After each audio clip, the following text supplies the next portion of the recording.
Greetings, Word Horde. We're here with an exciting option for you. A version of our podcast without any ads. That's right. No advertising interruptions, just the content you love, ready to go in your favorite podcast apps like Spotify and Apple Podcasts. It's another way to support the show, ensuring that we keep bringing you the word stories and language explorations that you love. Try it at waywardradio.org/ad-free. And it's affordable. For just a small subscription fee, you can enjoy A Way with Words uninterrupted, except by us. Plus, it makes a great gift. Know somebody who loves language as much as you do? Give them the gift of words. Easy to sign up, easy to enjoy. It's the same A Way with Words, just streamlined for your listening pleasure. Go to waywardradio.org/ad-free. Support us, support the show, and enjoy an ad-free listening experience. waywardradio.org/ad-free. Thank you.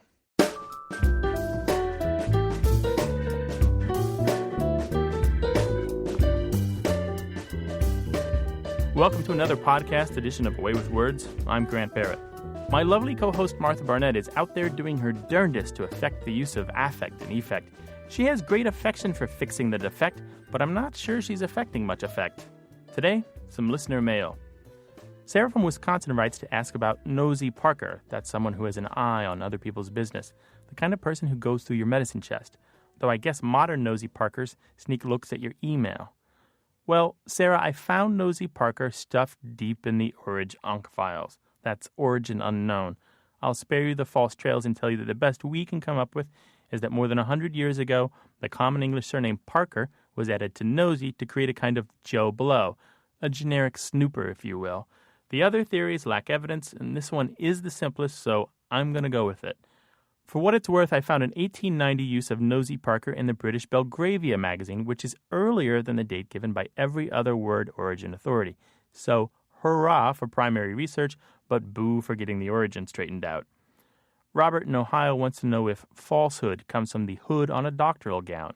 He's talking about those hooded robes that learned folk wear when they're traipsing around ivy-covered campuses, being ever so careful to watch where they put their footnotes. The answer, Robert, is no. It's simply a combination of the word false and a different hood, this one meaning a condition or quality like in childhood or statehood. Gregor from Louisville wants to hear about the phrase out of pocket. He says being out of pocket means you're paying for your own expenses. You know, those situations where the company is ultimately going to foot the bill, but only after you file the dreaded expense reports. But Gregor says he hears young people using out of pocket to mean out of the office or out of town. He asks us, which is right? Well, Gregor, they're both right. Plenty of English expressions have more than one meaning, and this is one of them. The money sense is far older, dating the late 1600s, but that doesn't make it more correct. The newer out-of-pocket started appearing more than 30 years ago and may spring from several older expressions like being in someone's pocket, which means that you are beholden to them or have a very close relationship to them.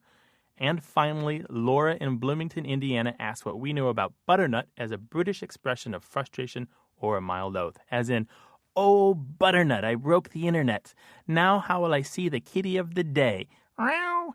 Laura, to be honest, I don't know what you're talking about. I've searched high and low and come up with diddly about butternut, so we're going to throw this one out to the masses. If you know something about it, you can give us a clue by 4 at words@waywardradio.org.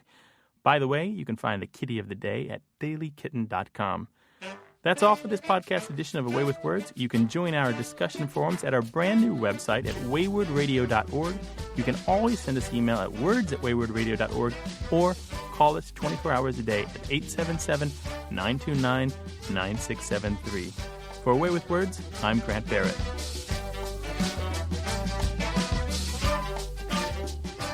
Oh, and by the way, I have some great news for those of you who've been hankering for new hour-long episodes of our show. Hanker no more. Brand new hour-long episodes of A Way with Words are starting soon. So keep those calls and emails coming.